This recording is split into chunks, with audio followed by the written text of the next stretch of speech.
자, 열왕기서 함께 살펴보도록 하겠습니다. 지난번에 했던 1시간짜리 강의에서는 역사서의 열왕기에 대한 개관을 설명했지만 오늘은 이제 본문까지 좀 우리가 살펴보려고 합니다. 자, 열왕기서를 큰 주제로 보면 언약에 근거한 하나님의 주권을 보여주는 책이다라고 여러분들 보시면 되겠어요. 어제 여러분들이 이제 사무엘서도 배울 때 하나님의 주권에 대한 이야기들을 계속 우리가 들었습니다. 하나님이 세상을 창조하신 주인이시고 그 주인이신 하나님이 세상을 이끌어 가시는 주인으로서의 역할을 하는 것이 주권인데요. 그 하나님의 주권이 표현되는 방식이 언약, 하나님이 우리와 맺었던 하나님의 백성과 맺었던 언약의 근거에 하나님이 주권이 이제 시행되는 건데, 인간이 타락해서 하나님의 나라를 잃어버리고 안식을 잃어버렸을 때 하나님의 주인으로서의 사용하는 권리가 뭐냐면 다시 우리에게 찾아오셔서 우리와 언약을 맺고 그리고 우리에게 하나님 나라를 다시 돌려주시는 것이죠. 그래서 열왕기는 사사시대 때의 하나님 나라를 잃어버린 자들에게 하나님이 다윗이라는 왕을 통해서 하나님 나라를 회복해 주시는 이야기, 그래서 그 이야기가 오늘의 이제 열왕기서의 전반부 11장까지 또 솔로몬을 통해서 다윗과 솔로몬을 통해서 하나님의 주권이 드러나는데, 그게 뭐냐면 하나님의 나라를 이스라엘에게 회복해 주는 건데요. 어제 여러분들이 공부했었던 사무엘하 7장에 나와 있는 13, 14장의 14절에 나와 있는 다윗 언약의 근거에서 하나님이 오늘 우리가 보는 열왕기에서도 계속 역사를 주관하시는 모습들을 우리가 보게 될 것입니다. 자, 열왕기의 명칭은 히브리 성경에서는 왕들, 멜라킴으로 되어 있고요. 70인역, 이 히브리 성경을 헬라어로 번역한 이 70인역에서는 열왕기서를 왕국 3사서로 부릅니다. 어제 여러분들이 강의 들으셨듯이 사무엘서를 왕국 1, 2서, 이 열왕기서를 왕국 3, 4서로 보면서 하나님 역사가 연결되어져 있다는 것을 보는 거예요. 어떤 의미에서는 1, 2, 3, 4의 왕국서를 포로기 이후에 기록했기 때문에 이렇게 볼 수도 있지만, 하나님의 역사이고 하나님의 주권이 드러난 것이 이 성경이기 때문에 이렇게 긴밀하게 연결되었다라고도 보실 수 있습니다. 분명하게 모세오경은 모세가 기록했는데 그 여호수아서는 이 모세오경과 굉장히 자연스럽게 연결되고 그 모세오경에서 이루려고 했던 하나님 나라의 완성을 여호수아에서 기록하고 있거든요. 그래서 모세가 기록한 것과 여호수아가 너무 자연스럽게 연결되어져 있는 것처럼 사무엘서와 열왕기서도 하나님의 주권적인 역사를 기록하다 보니까 저자가 다르고 시대가 다를 수 있어도 자연스럽게 연결된다라고 저는 보고 있습니다. 자, 벌게이트, 제롬이 번역한 라틴어 번역에서는 열왕들의 책이라고 되어져 있습니다. 한마디로 왕들이 많이 등장한다라고 하는 것인데, 이것은 표면적인 것이고 이 왕을 통해서 하나님의 주권을 이 땅 가운데 드러내는 책이 열왕기다라고 여러분들이 어제도 들으셨을 거예요. 하나님이 왕이십니다. 그런데 이 하나님이 왕이신 것을 세상의 주권을 드러내기 위해서 하나님이 사용하시는 직책들이 있죠. 그게 제사장이에요. 하나님은 이스라엘 백성을 통해서 가나안의 나라를 세울 때 제사장 나라를 세웠어요. 제사장 중심으로 하나님과의 관계하는 나라였죠. 그런데 이것이 사사시대로 오면서 타락하니까 왕이란 제도가 생겼어요. 그런데 이 제사장과 왕이 타락했을 때 하나님은 선지자를 통해서 하나님의 주권을 시행하셨죠. 그래서 왕, 제사장, 선지자라고 하는 이 제도는 하나님께서 왕이시다, 하나님의 주권을 시행하시는데 이제 드러났다라는 것이고요. 그래서 열왕기서는 표면적으로는 이 왕들이 나와서 역사를 주도하는 것처럼 보이지만, 열왕기서의 기록 목적은 너희가 불순종해서 멸망했다라고 하는 것을 설명해 주는 책이고요. 이 불순종해서 멸망하게 하는 데서 아주 중요한 역할을 하는 사람들이 왕들이라는 거예요. 그래서 이 왕들이 불순종하는 시절에 선지자가 나타나서 하나님의 주권을 이제 드러내게 되고, 그리고 결국 이 멸망한 나라가 왜 망했는지를 이 선지자의 관점으로 기록한 것이 열왕기입니다. 그래서 표면적으로는 열왕기인들은 왕들의 얘기를 하고 있지만 실제적으로는 하나님이 왕이시고 그 왕권을 이 선지자를 통해서 드러내고 계시는 하나님의 주권적인 역사를 보여주는 책이 열왕기다라고 보시면 되겠습니다. 자, 열왕기는 언제 기록되었는가? 열왕기에서는 솔로몬의 즉위인 BC 970년으로부터 시작되게 되겠고요. 북이스라엘과 남유다의 멸망까지를 다 기록하고 있습니다. 그래서 이 열왕기가 품고 있는 역사는 BC 970년부터 586년까지 384년의 유다와 북이스라엘의 역사를 품고 있는 책이고, 여기까지 기록됐다라는 것은 이 이후에 이 책이 기록되었다라고 하는 것을 우리가 알 수 있겠는데요. 이 열왕기서의 마지막 부분은 BC 562년에 바벨론 왕 에월무르닥이 즉위를 하고 그가 즉위한 원년에 포로로 끌려갔던 남유다의 왕 여호야긴이 석방되는 이야기로 끝나게 됩니다. 자, 제가 이걸 좀 더 크게 확대해 드리면 바로 이 에월무르닥 왕이 이 왕이에요. 예.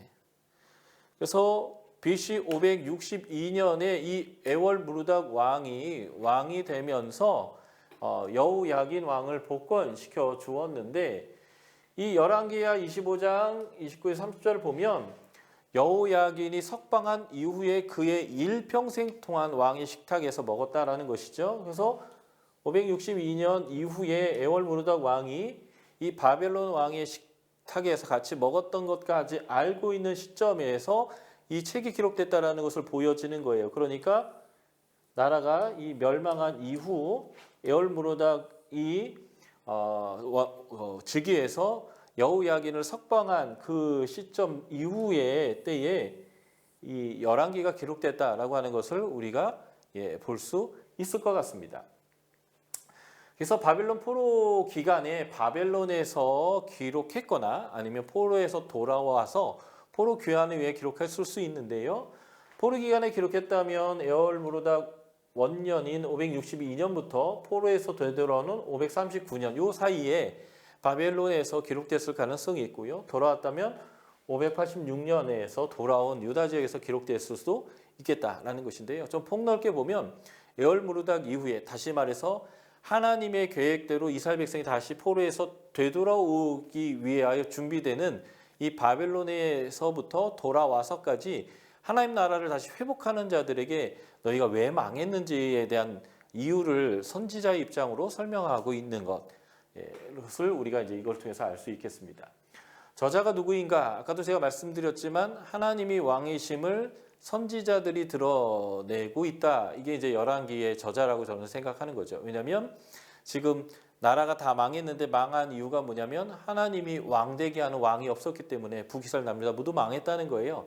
왕이 잘못해서 하나님의 주권이 시행되지 않았을 때 선지자들이 그 하나님의 주권을 계속 시행했는데 결국 망했죠. 그 결과를 기록한 것이 열왕기이기 때문에 열왕기의 저자는 신명기의 언약, 제가 처음 말씀드렸죠. 언약과 하나님의 주권에 대한 책이라고 해서 이 두 개가 아주 중요한 키워드죠. 이 신명기의 언약의 입장에 서 있는 이 하나님의 주권을 시행하고 역사를 해석하는 선지자가 바로 이 열왕기의 저자다라고 우리가 볼 수 있을 것 같습니다. 그런 증거들 한번 보시면 열왕기는 일반적인 역사적 관점보다는 신명기 언약의 관점에 의해서 쓰여졌어요. 그래서 왕을 평가하는데 하나님에게 순종했는가 아니면 순종하지 않았는가의 이 여부가, 다시 말해서 언약에 충성됐는가 충성하지 않았는가에 따라서 선한 왕, 악한 왕으로 평가한다라고 하는 것이죠.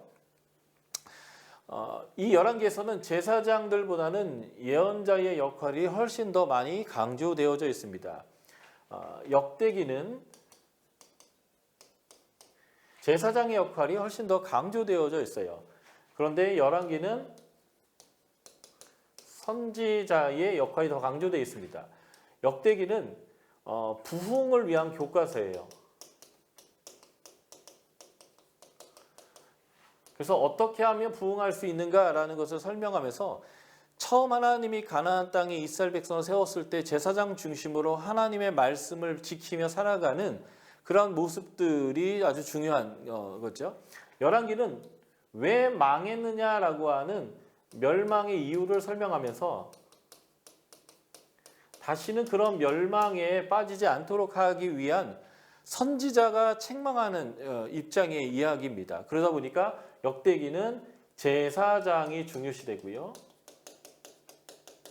열왕기는 선지자가 중요시됩니다. 책망해서 왜 망했는지를 설명하기 때문에 그렇지요.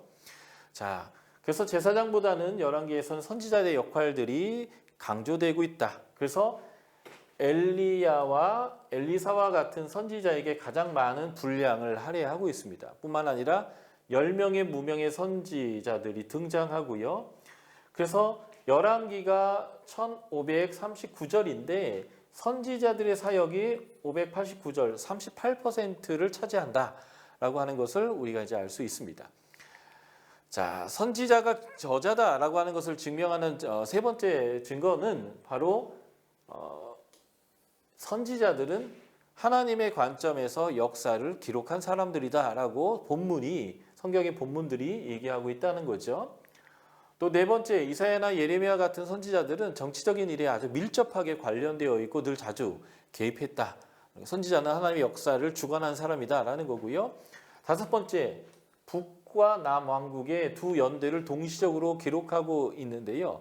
이렇게 두 나라의 역사를 공정하게 다룰 수 있는 것은 북쪽이나 남쪽의 왕조에 속하지 않은 그런 사람이 중립적으로 기록했다. 중립적이라고 하는 표현보다는 더 좋은 표현은 하나님의 관점으로 이게 언약에 기반한 역사의 평가라고 하는 것인데 이러한 관점을 가진 사람을 누구라고 말할 수 있는가? 바로 선지자라는 거예요. 어제도 우리가 박지영 강사님이 얘기할 때 왕과 선지자와 제사장 이렇게 얘기할 때 이 왕과 선지자는 이렇게 묶여 있어요. 왜냐하면 왕과 제사장은 묶여 있는데 왜냐하면 왕이 제사장을 임명하기 때문에 그렇죠. 그래서 이 둘이 이렇게 묶여서 타락할 때 선지자가 하나님의 주권을 이제 시행하게 되는데 이런 의미에서의 중립적인 거예요. 어떤 왕의 영향을 받지 않고 왕의 편에 들지 않고 오직 하나님이 왕이심을 이 세상 가운데 드러내고 하나님의 주권을 드러내는 그러한 것인데 하나님의 관점에서 하나님의 언약에 기반한 관점에서 역사를 기록했다라고 하는 것이죠. 자, 선지자가 저자일 수 있다라고 하는 얘기는 역대기와 열왕기의 비교를 통해서도 알 수 있는데 역대기는 성전, 예배, 제사장적 요소 이런 것들이 매우 중요하게 다뤄지고 그래서 족보에서 레위인과 제사장의 족보가 어마어마하게 중요하게 다뤄지지요. 그러나 열왕기는 왕과 선지자의 요소에 더 많이 치중하고 있습니다. 예. 그래서 이러한 모든 내용들의 내적을 볼 때에 열왕기서는 신명기적인 입장에서 다시 말해서 하나님의 관점에서 왕들의 역사를 평가하고 이스라엘의 역사를 평가하는 선지자에 의한 길이다라고 볼 수 있겠습니다. 자, 그러면 이 역대기 열왕기를 처음 읽어야 됐던 독자들은 누구인가라는 것을 우리가 볼 필요가 있겠는데요. 예, 언약의 불순종으로 인해서 하나님과의 언약대로 하나님이 그들을 멸망시켰어요.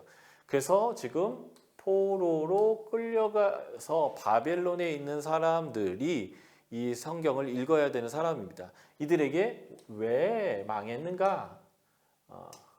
왜 너희가 망했는가? 라는 것을 설명하는 책이라는 거죠.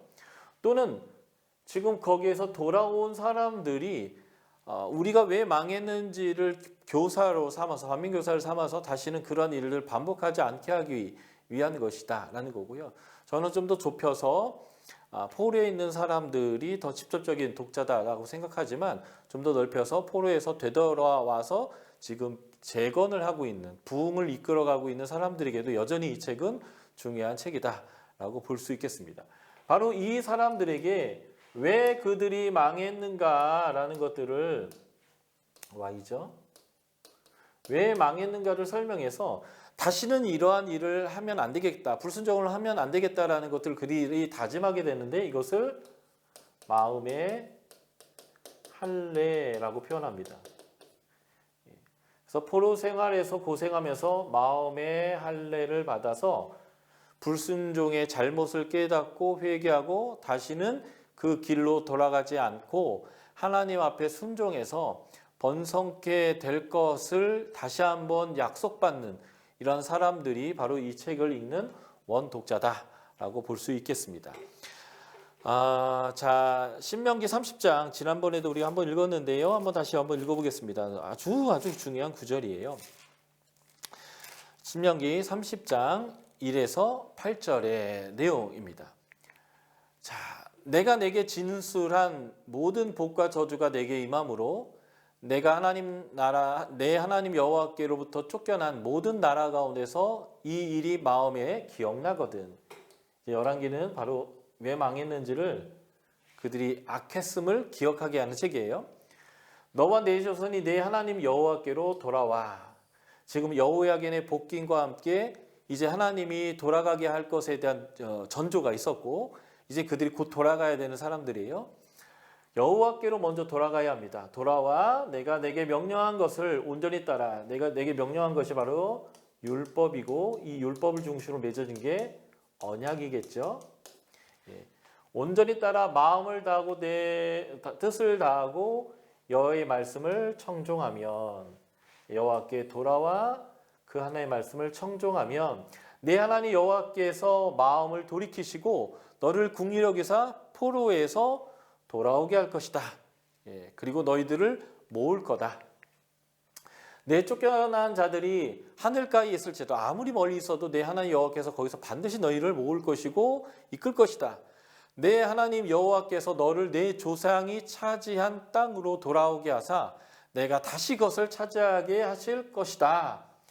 여호와께서 또 내게 선을 행하사 너를 내 조상들보다 더 번성하게 할 것이며 내 하나님 여호와께서 내 마음과 내 자손의 마음에 뭘 해요? 마음에 할례를 베푸사 너로 마음을 다하고 뜻을 다하며 내 하나님 여호와를 사랑하게 하사 너로 생명을 얻게 하실 것이며 내 하나님 여호와께서 내 적군과 너를 미워하고 핍박하는 자에게 이 모든 저주를 오히려 그들에게 내리실 것이고 너는 돌아와 다시 여호와의 말씀을 청종하고 내가 오늘 내게 명령한 이 모든 명령을 행할 것이라.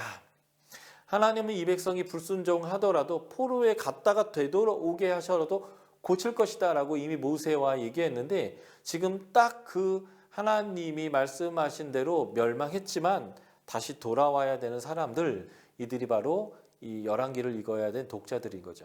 이 말은 무엇인가? 하나님은 언약에 얼마나 신실하신가? 하나님 약속을 잘 지키신다는 것이고요. 그리고 하나님이 이 약속을 하신 이유도 말을 안 들어도 고쳐서라도 다시 하나님의 백성으로 복을 받게 할 것이다 라고 하는 하나님의 이 열심과 결심을 하나님이 포기하시지 않고 있다라고 하는 것을 보여주는 내용이다 라고 볼 수 있겠습니다. 자, 열왕기의 중심 내용은요. 언약에 순종했느냐 불순했느냐의 결과에 대해서 설명하는 것입니다. 이것은 여호수아부터 쭉 연결되는 열왕기 상하까지 동일한 메시지다라고 볼 수 있겠습니다. 사무엘서도 봤죠. 엘리 가문이 제사장 가문이지만 불순종하니까 몰락하잖아요. 그러나 사무엘은 순종하니까 그가 제사장으로서 서게 되고 사사가 되게 되고 이스라엘 민족을 구원하게 되죠. 하나님이 선택한 사울 왕도 하나님의 불순종하면 몰락하지만 하나님이 선택한 다윗은 하나님 앞에 순종하니까 그를 통해서 나라가 부강하게 되고 복을 받게 되죠. 이 순종과 불순종의 결과, 다시 말해서 언약에 신실해야 되는 것이 얼마나 중요한지, 그리고 언약에 신실하지 않는다면 왜 망하는지를 설명하는 거예요.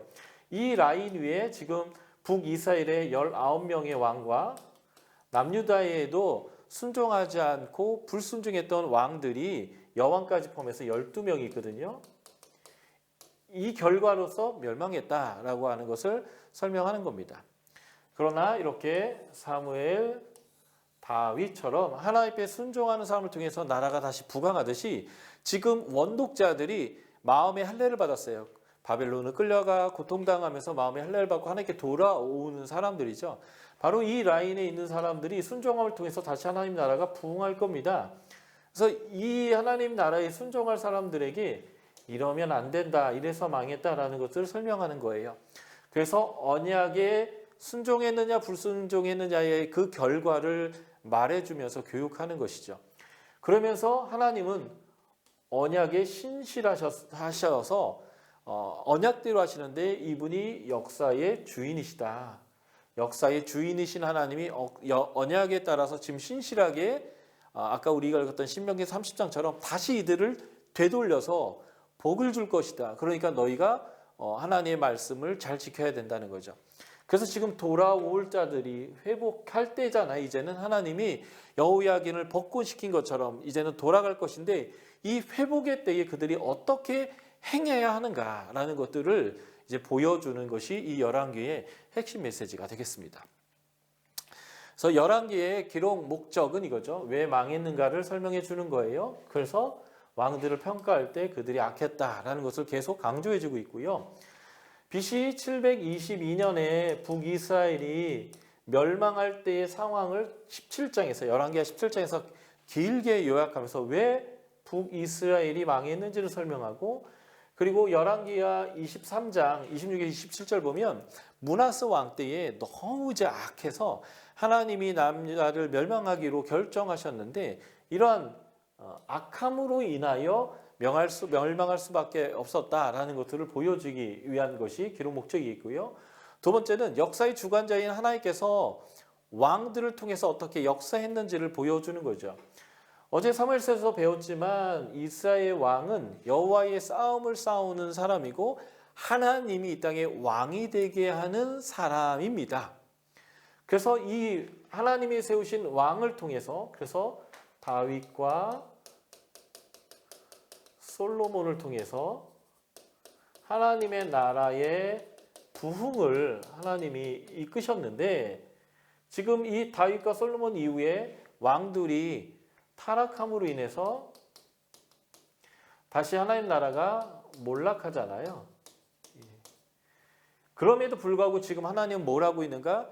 신명기 3장 말대로 포로로 끌려가게 해서 그곳에 고생하면서 그들이 내가 무엇을 잘못했고 내가 하나님께 돌아가야 된다는 걸 깨닫고 마음에 할례를 받게 하셔서라도 다시 그들을 하나님의 나라의 아름다운 그 복으로 이끌어들려고 하는 하나님의 주권이 이제 설명되어지는 거예요. 이게 그래서 이 주권이 어떻게 드러나면 하나님의 구속의 역사로 드러나는 건데 지금 다시 구속해서 회복하는 그런 때에 이 책이 쓰여진 거죠.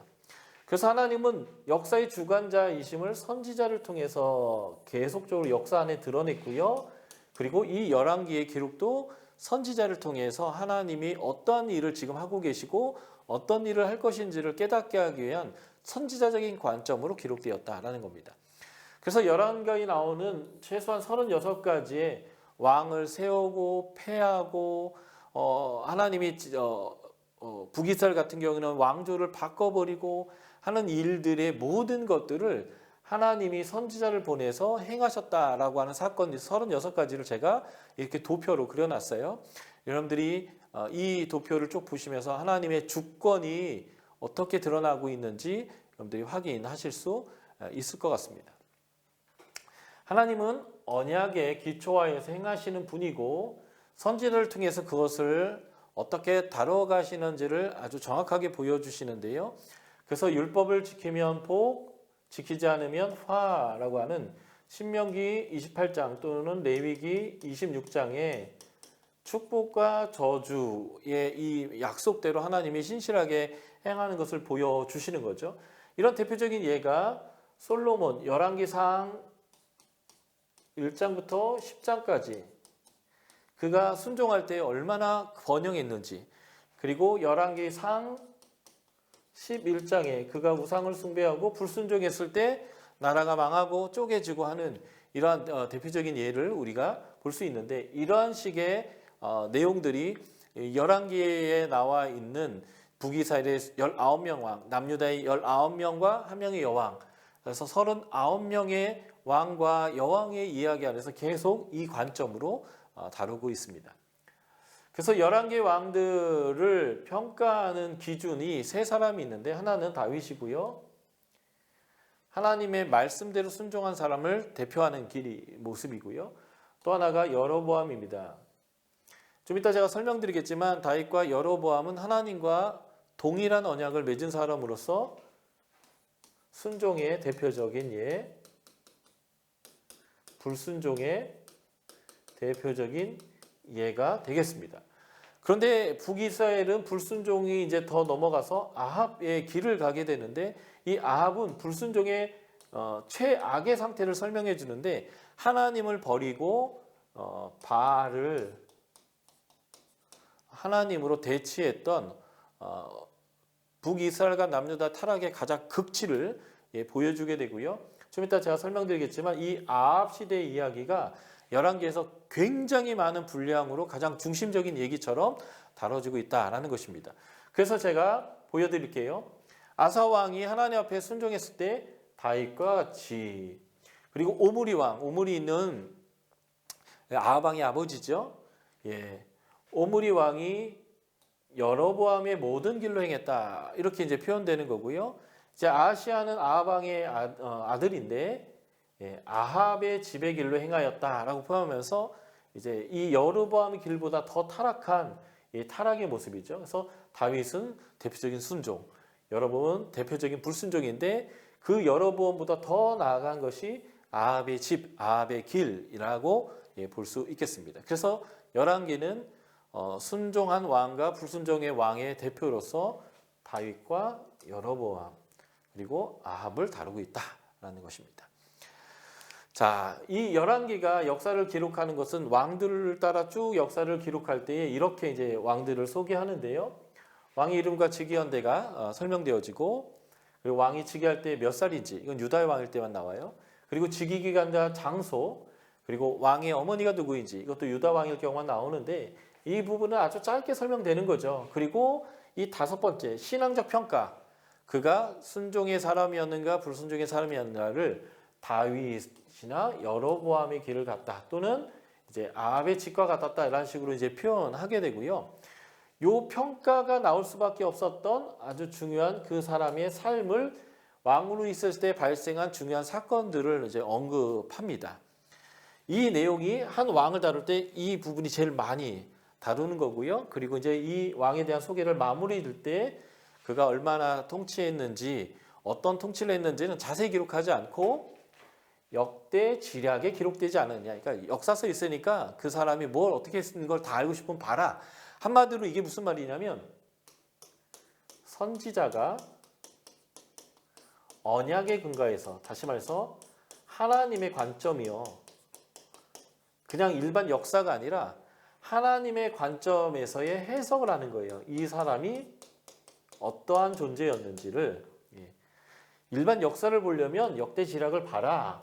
이건 일반의 역사가 아니라 하나님 관점으로의 해석이고 평가다라고 하는 것을 이제 보여주는 얘기예요.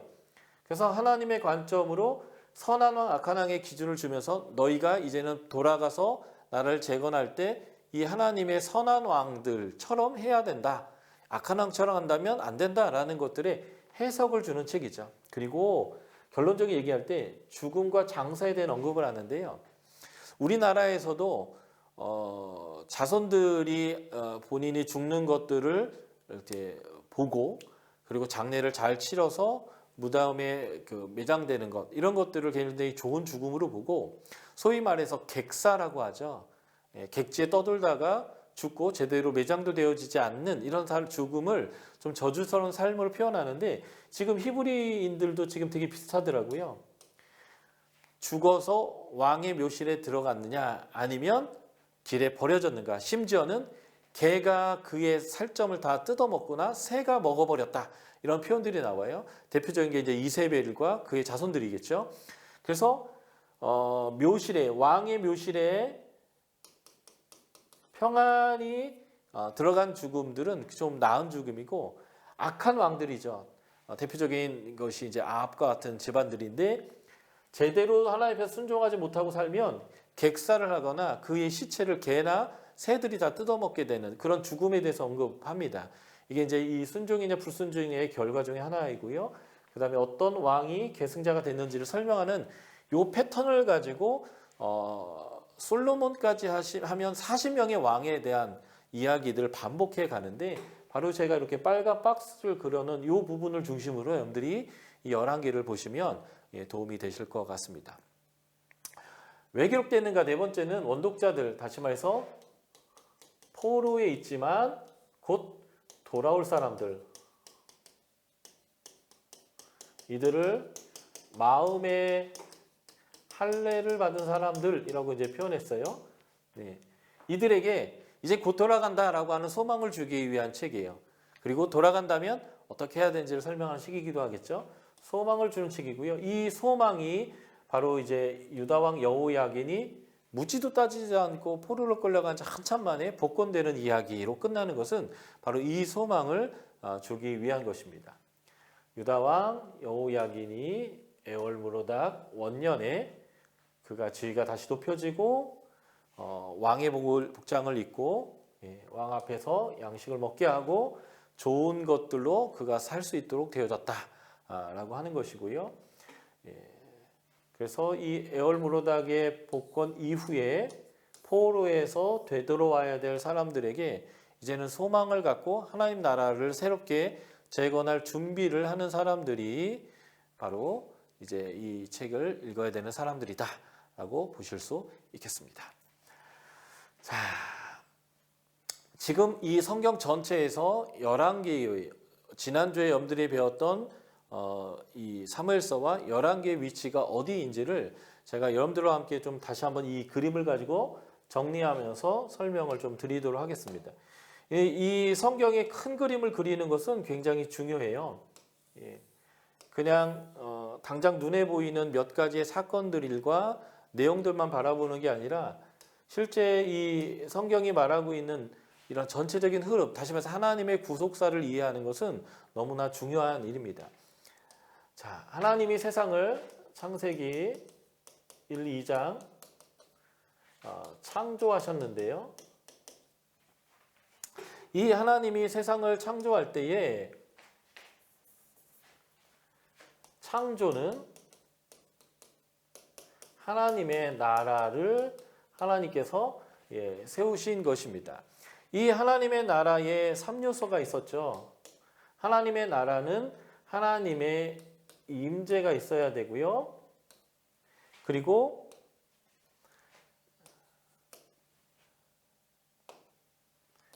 하나님의 통치, 하나님의 질서가 있어야 되고, 그리고 이걸 통해서 하나님이 다스림으로 인해서 안식이 있어야 합니다.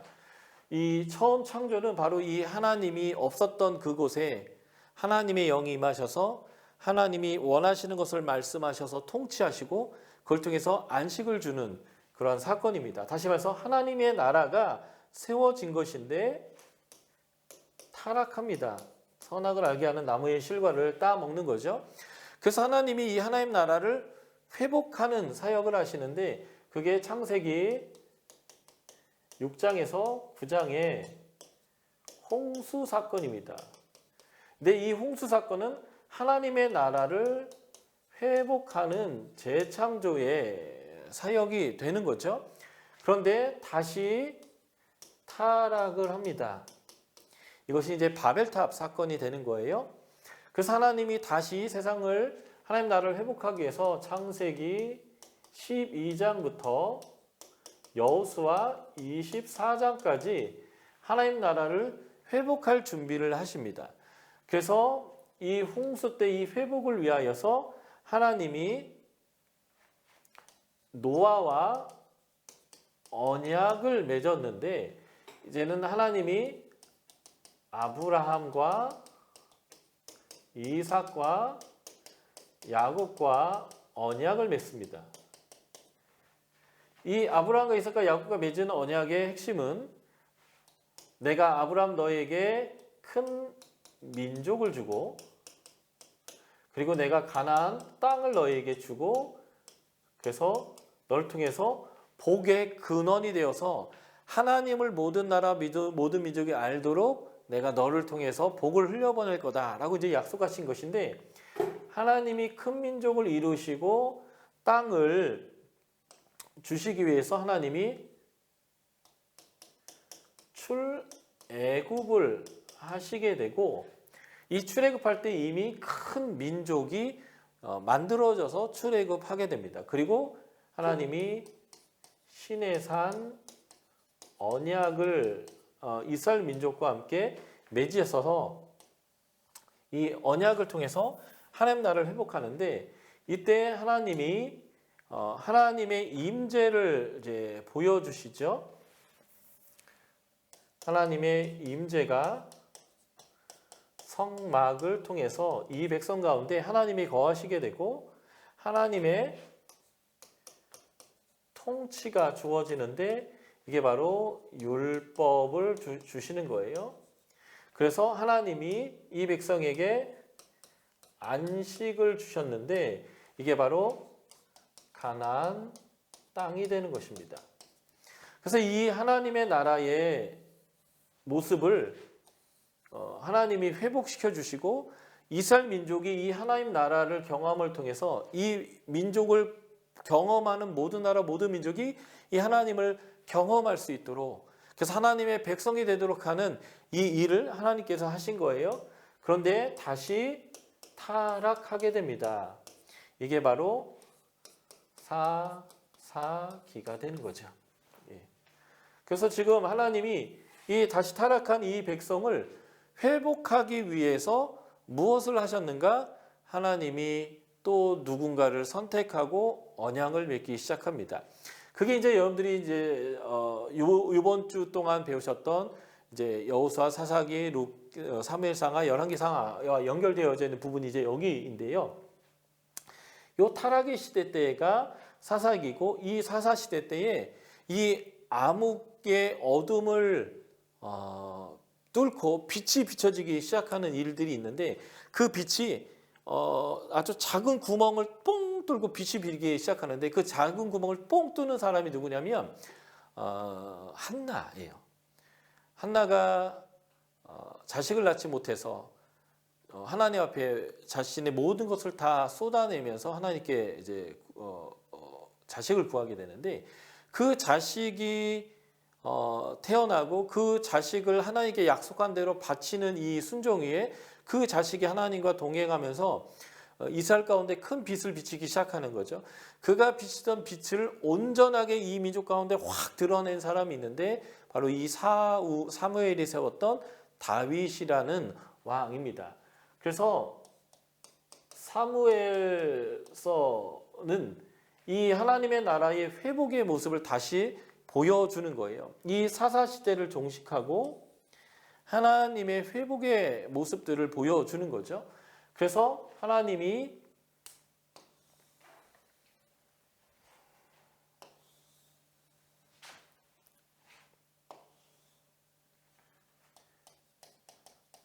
다윗과 언약을 맺음을 통해서 이 하나님 나라의 회복의 역사를 쓰게 됩니다. 이게 이제 여러분들 어제 봤던 사무엘하 7장 13, 14절이에요. 굉장히 중요하다고 제가 어제 박재영 간사님이 강조하셨죠. 그래서 마치 노아 언약, 아브라함, 이삭과 야곱과 언약 맺은 것처럼 하나님이 다윗과 언약을 맺으면서 하나님 나라를 다시 이제 회복하는 역사를 이제 쓰시게 되게 되겠고요. 이때 하나님의 임재와 하나님의 통치, 그리고 하나님의 안식이 돌아오게 되는데, 하나님의 임재가 돌아오는 것이 다윗의 장막입니다. 이스라엘 백성이 산지에 처박아뒀던 그 법궤를 모시려고 했던 사람, 이게 다윗이죠. 하나님과 베레스 우스사 충돌했음에도 불구하고 다시 찾아와서 그 하나님을 모시려고 했던 그 다윗의 장막을 통해서 하나님의 임재가 돌아오고, 그 다음에 솔로몬 성전을 통해서 하나님의 임재가 온전하게 돌아오게 됩니다. 좀 이따 제가 본문을 다루면서 설명드리겠지만 이 성막에는 하나님의 불이 임하여서 하나님께 드렸던 번제단의 제물을 하나님께서 싹 태웠는데요. 바로 이 솔로몬 성전에 하나님의 불이 떨어지는 사건이 등장하게 됩니다. 이제 나중에 엘리야의 제단에도 이 불이 떨어지게 되는데 그것은 본문을 설명할 때 제가 더 설명드려 보도록 하겠습니다. 그리고 이제 하나님의 통치가 돌아오게 되는데 다윗이 여호와의 싸움을 싸웁니다. 하나님이 왕 되시게 하는 그런 전쟁이죠. 대표적인 전쟁이 사무엘상 17장에 나오는 골리앗과의 전투다라고 볼 수 있겠고요. 그리고 솔로몬은 재판을 통해서 하나님의 율법이 세상의 옳고 그름의 기준이 되게 하는 그러한 이제 왕으로서의 역할을 해서 하나님의 통치가 이 땅 가운데 들어오도록 하는 일을 하게 됩니다. 그리고 하나님의 안식이 돌아오게 되는데 다윗 이전에 이 사사시대 때는 모든 열국에 의해서 지배를 받고 그래서 농사를 지고 나면 그들이 와서 싹 쓸어가는 거죠. 그래서 기드온 같은 사람은 추수를 해서 그것을 도정을 할 때도 보면 포도의 틀에 들어가서 숨어서 하는 이런 상황이 벌어졌다면 이제는 열국이 이스라엘에게 조공을 바치게 되고요. 그리고 이스라엘 백성들이 포도나무와 무화과 나무 아래서 평안히 지내는 그러한 이제 안식의 모습이 돌아오게 되는 것이죠. 그래서 온전한 안식이 이제 다시 돌아오게 되는데 문제는 다시 솔로몬이 타락한 이후에 나라가 두 개로 쪼개질 뿐만 아니라 북이스라엘과 남유다 왕들이 계속 타락하는 거예요. 그래서 결국 722년 북이스라엘이 586년에 남유다가 멸망을 하게 되는 거죠. 마치 이 사사시대와 같은 거예요. 그런데 하나님이 다시 이 멸망하고 고통의 시대를 보내는 사람들에게 다시 빛을 비치기 시작했다라는 거죠. 그래서 다시 회복하려고 하는 그 타이밍에 지금 하나님이 이 역사를 통해서 어떻게 해야 되는지 그리고 무엇을 하면 안 되는지에 대한 그런 하나님의 가르침을 주기 위해서 기록된 게 지금 이 열왕기다라고 보시면 좋겠어요. 그래서 지금 다윗과 솔로몬을 통해서 하나님이 이 시대를 반전시켜서 회복했듯이 지금 하나님이 그것을 다시 반전시켜서 회복시켜야 되는 이 타이밍에 하나님의 백성들에게 너희가 왜 망했는지를 설명하는 게 열왕기고 너희가 다시 어떻게 해야 부흥했는지를 설명하는 것이 역대기다. 그래서 역대기는 제사장적인 관점이 되는 거예요. 그리고 열왕기는 왜 망했는지를 설명하기 때문에 선지자적인 관점으로 기록됐다라고 볼 수 있는 거죠. 지금 이 타락으로 인한 멸망 이후에 하나님의 회복의 역사를 쓰는 마치 다윗과 솔로몬 시대와 같이 다시 회복해야 되는 이 사람들을 향해서 하나님이 교훈하고 있는 책이 바로 열왕기다라고 여러분들이 이해하시면 되겠습니다.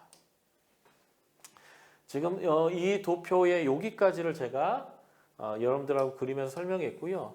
그래서 그 회복의 역사가 이제 에스라, 느헤미야, 이제 뭐 학개, 스가랴 뭐 이런 얘기가 되겠고요. 그 이후에 넘어서 이제 신약까지 이제 넘어오게 되는데요.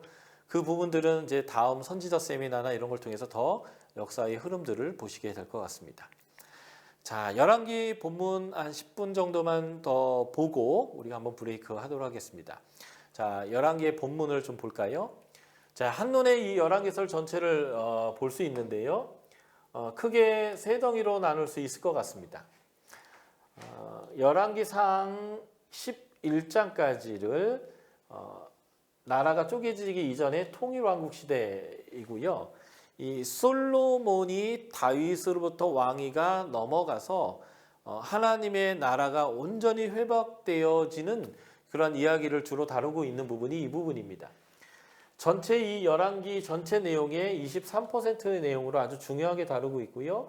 여기서 보면 순종의 결과 1장부터 10장, 불순종의 결과 11장에서 이 두 개의 아주 명확한 대조 안에 순종했던 모델의 모습들을 이 단일왕국에서 잘 설명하게 되겠습니다. 그리고 열왕기 상 12장부터 열왕기 하 17장까지 나라가 두 개로 쪼개졌던 이 역사를 다루는 거죠. 그래서 북이스라엘은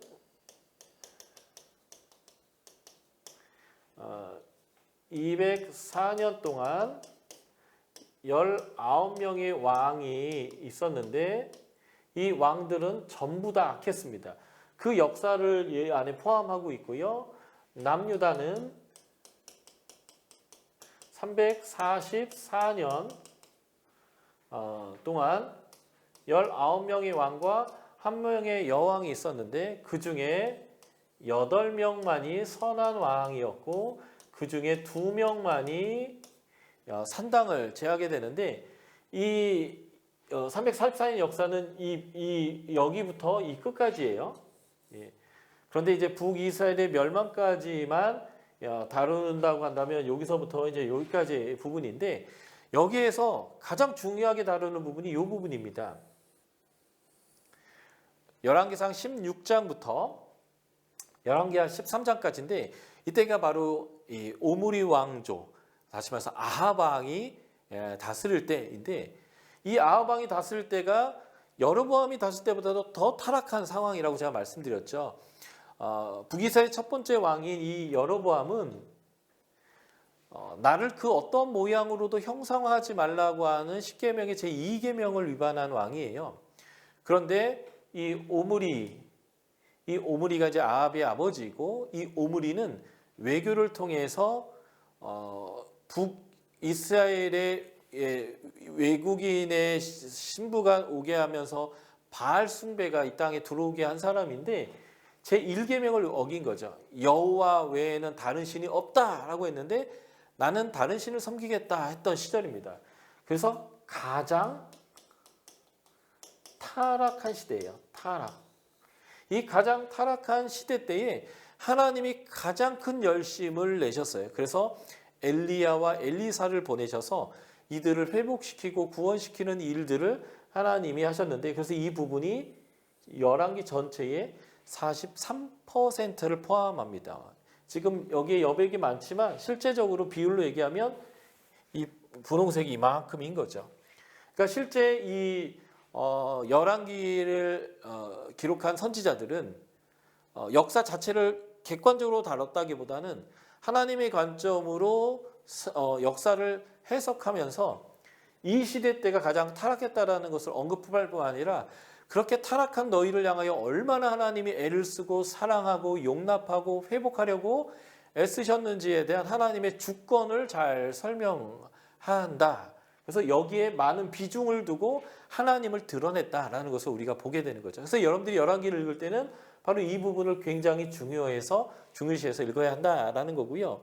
그렇게 하나님이 했음에도 불구하고 결국 망하는 거예요. 그래서 유다 단일 왕국만 남은 거죠. BC 722년 북이스라엘이 멸망하고 남유다만 남았는데 결국 이 남유다도 멸망하게 되는 거죠. 이 부분이 전체 15%의 내용을 다루는데요. 이 부분에서 우리가 중요시해야 될 왕이 2명의 왕이 있습니다. 남유다의 히스기야와 그리고 요시야 왕이죠. 남유다의 19명 왕 중에 8명 왕이 선하다고 말씀드렸고요. 이 선한 왕 중에 딱 2명만이 산당을 제했습니다. 산당을 제했다는 말은 무엇을 의미하냐면 이 선한 왕이 다스렸지만 8명 왕 중에 6명의 선한 왕이 다스릴 때조차도 우상 숭배가 남유다 땅에 가득했다는 거예요. 편만했다는 겁니다. 그러니까 그 왕 자체는 하나님 앞에 선하려고 애썼고 선하게 반응을 했을지 모르지만 결국 남유다 전체에는 여전히 우상 숭배가 있었다 이런 뜻이에요. 그러니까 남유다의 19명의 왕이 다스리고 1명의 여왕이 다스리는 20명의 통치자 중에 딱 2명이 통치자가 다스릴 때 빼고는 남유다의 340년 중에 대부분의 시간이 다 남유다에서도 우상 숭배가 가득했다. 예, 이런 의미가 되는데 이 산당을 제했던 두 왕이 바로 히스기야와 요시야입니다. 그래서 이 남유다의 단일 왕국을 다루는 열왕기하 18장부터 25장을 다룰 때는 요 두 명에 집중해야 되고요. 또 한 명을 우리가 생각해야 됩니다. 그 또 한 명이 누구냐면 므낫세 왕인데 역사적으로는 이 므낫세 왕이 히스기야와 요시야 사이에 있어요. 이 므낫세 왕이 누구냐? 하나님 보시기에 악해서 남유다의 19명의 왕의 통치자 중에 가장 악했던 왕. 그래서 하나님이 다윗을 봐서 내가 좀 용서하겠다라고 하셨던 그것들을 포기하시고 내가 이 남유다도 멸망시켜야겠다라는 것들을 결정하게 만들었던 남유다의 가장 악한 왕. 이 왕이 바로 이 므낫세 왕입니다. 그래서 이 단일 왕국 시대에는 모범인 히스기야와 요시야 그리고 반면 교사가 되는 불순종은 이렇게 하면 안 된다라는 걸 보여주는 므낫세 이 세 왕을 중심으로 다뤄야 하는 거죠. 그래서 제가 오늘 여러분들에게 본문을 볼 때는 요 본문 세 개를 중심으로 살펴볼 것입니다. 이 세 본문을 합치면 이 열왕기 전체의 81%의 내용인 거죠. 그러니까 이게 이제 이 열왕기가 말하려고 하는 포인트들이 요 세 군데에 집중되어 있다라고 여러분들이 보시면 되겠습니다.